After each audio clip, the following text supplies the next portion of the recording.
All right, music fans, welcome back. Harmless Dave, back again talking about real music in real time for real people just like you, just like me. So Neal Schon has finally answered the bell when it comes to telling the world what happened to Jeff Scott Soto.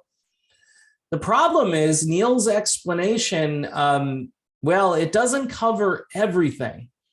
We hear the same line, and basically this is what I speculated on, is that obviously Jeff's voice is not the voice of Steve Augeri. It's not the voice of Steve Perry.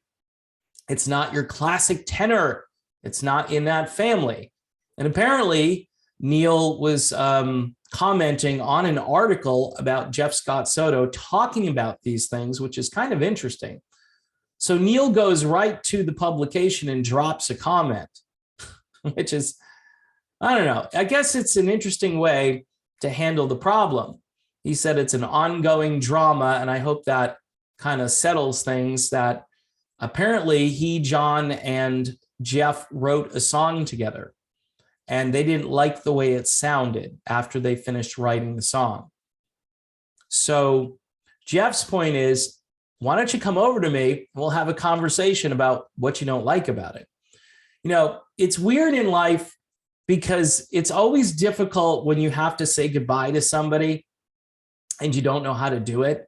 And that person is expecting you to confront them and to say, you know what, I just don't like you.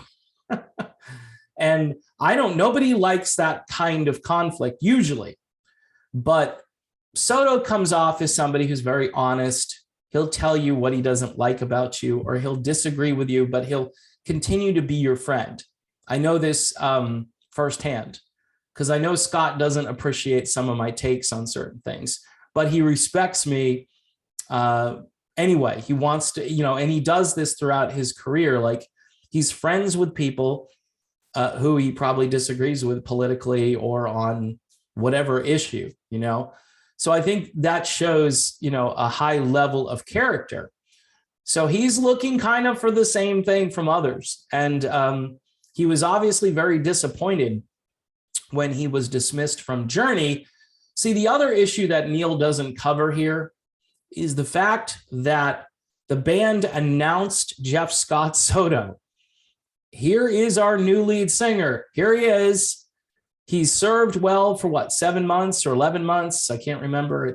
I think it was 11 months worth of being the band's frontman, and he delivered. You can find clips that are still out there, and Jeff's stage presence is a real factor. And certainly I would put that on, the list of things why we would keep this guy. Now, again, if they're wanting Jeff to sound like Steve Perry, he tells the interviewer on this article that, look, I have a different voice. 5 years prior to when I joined, I would have had an easier time climbing the ladder. It was difficult, but see, here's the deal. Jeff did it anyway. Jeff powered through and could still hit those high notes. I didn't hear any, sour notes or pitchiness or anything that I'm hearing these days, just being honest. And I wonder, in hindsight, if these guys think to themselves, we could have had a much more durable frontman. I mean, this guy Jeff Scott Soto puts out at least a couple of albums each year, or he is in a band, or he does a solo album, or he works on someone's album. He's constantly doing music. He and Dean Castronovo share that, where they just don't stop working.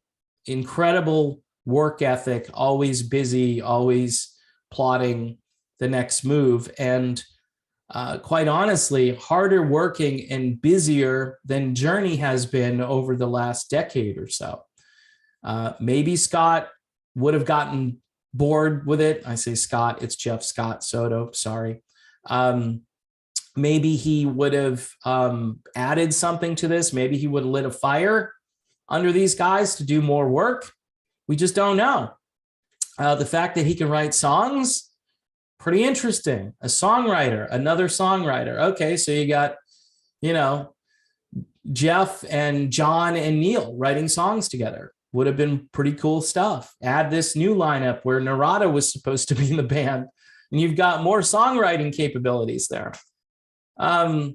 We just don't know. We don't know what would have been. But I think what Jeff Scott Soto is looking for here is like closure. Just tell me what happened. And Neal kind of did, but then he didn't address the fact that, you know, he was named the singer. So it's like you pull the rug out from under him after you gave him the job.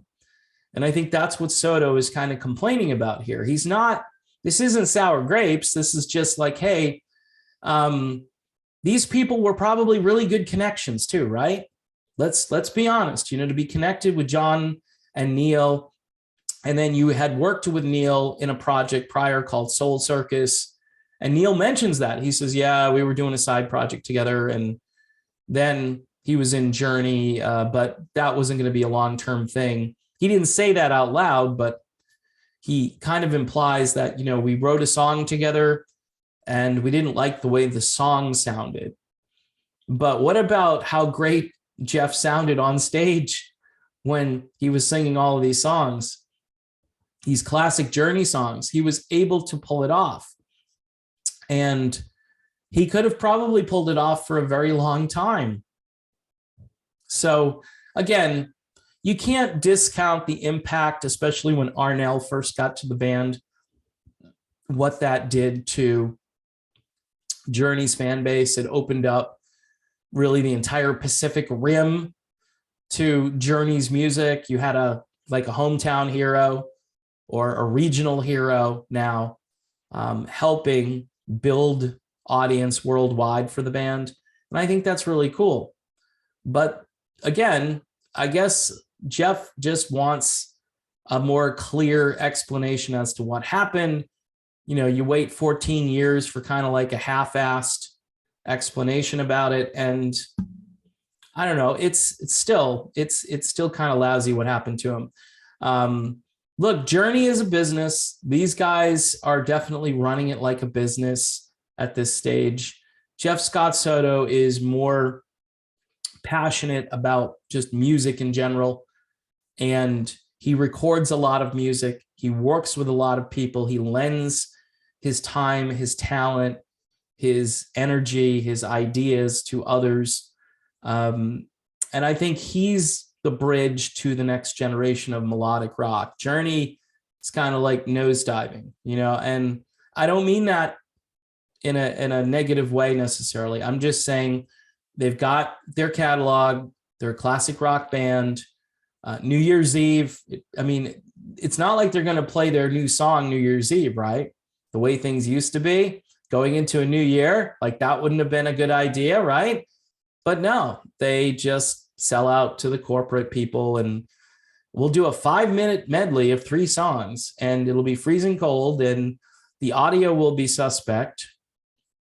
Our lead vocalist is cold, and you can hear it, and you can hear the entire production was started off okay, and then again, it's just, I mean, I'm sure Jeff Scott Soto could have delivered on Don't Stop Believing, right? I'm pretty sure he could have delivered on that at the end.